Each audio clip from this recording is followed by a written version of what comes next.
Madame la Présidente. Alors que faut-il retenir de cette affaire Mattel? Une première remarque s'impose, une parenthèse certes, mais elle a son importance et cela a été dit déjà.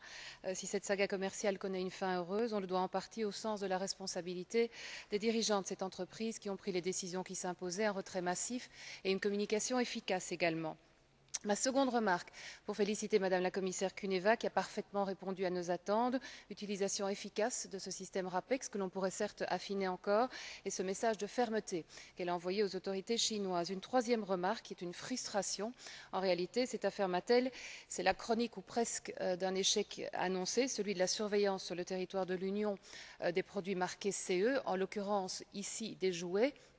Mais ils ne sont pas les seuls à être concernés. En 2004, lors des débats sur la directive éco-conception des produits, je dénonçais avec d'autres qui sont là ce matin, je vois Karine Schell, je vois Peter Liese, Claude Turmes également, la présence sur notre marché européen avec label CE d'autres produits dangereux.